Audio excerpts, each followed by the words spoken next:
Hi there, hope you're having a pleasant day wherever you may be. I didn't realize it, but I guess I found what I'm looking for. I'm at the Joshua Tree just outside of Darwin, California.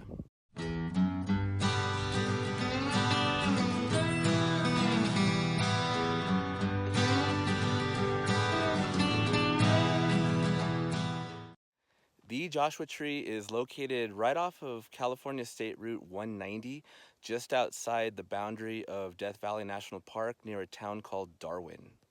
So what exactly is going on here? Well, to be frank, this used to be just a random Joshua Tree out in the California desert until the late 1980s when it was made famous by the band U2.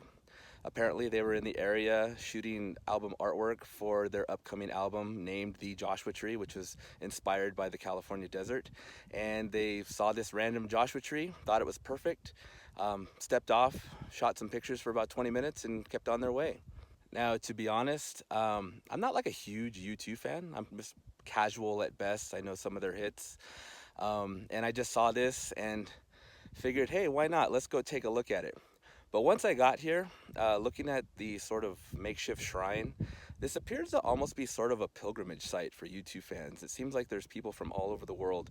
I've seen something from Nepal, something from like South America, and people leave things here on this site. The tree has since died and fallen over, but doesn't look like that has stopped people from visiting and like I said, treating it sort of like a pilgrimage site. As far as visiting here, there's a Google pin, which is pretty much exactly on the spot here, and it's about a 5-minute walk from the road, like I said, right off of 190. Now, it is a California desert, so take the appropriate precautions as you're walking here. Like I said, it's only 5 minutes, but I did regret not bringing a bottle of water because I'm kind of thirsty right now. Now, one would naturally assume that because it's titled the Joshua Tree and there is a Joshua Tree National Park, that said tree would have been photographed in said park. But no, this one's just outside of Death Valley National Park in a little patch of Joshua trees just off the side of the road here. Joshua trees are, of course, known for being able to withstand very harsh conditions, which I think is part of the theme of the album. You know, like I said, I'm merely a casual fan, so correct me if I'm wrong.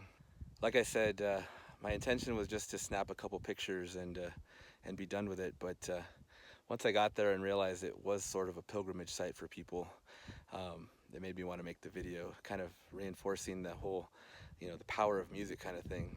It almost feels silly to think that it can do that, but it does. And it does for a lot of people, enough to move them to make a sort of shrine here. Now, if I could just add a little addendum, I first visited this tree about 3, 4, maybe 5 years ago, and I just never got around to making the video. Well, since then, a couple years ago, Southern California got hit with some major storms, and there was a lot of flooding in the desert. So I really wasn't sure what the status of the Joshua Tree was. So I was kind of hesitant to edit the video at that point. I happened to be in the area, decided to swing on by, and yes, the plaque, the tree, a lot of the mementos, which a lot of them seem very new. This still is a very relevant pilgrimage site of sorts for people. It's still here, so come on, check it out. It's definitely rotting. It's succumbing to the elements, but it's still here. The plaque will be here for a while, but yes, the tree is as well. Well, that does it for this one. Thanks for joining me on this trip to the Joshua Tree just outside of Darwin, California. Hope you found it interesting. Hope you found it informative. And if you're a big U2 fan, come by, take a look, assuming it's not too hot of a day. With that said, I guess I'll see you on the next one.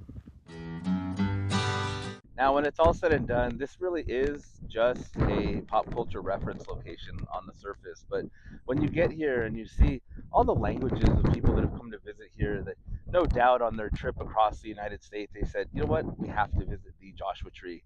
You see the time and energy that people spent making signs commemorating their visit to this location.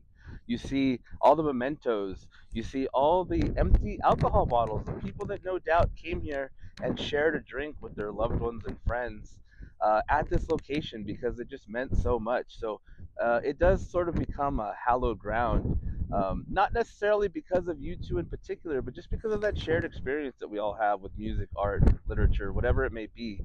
And you definitely feel it while you're here.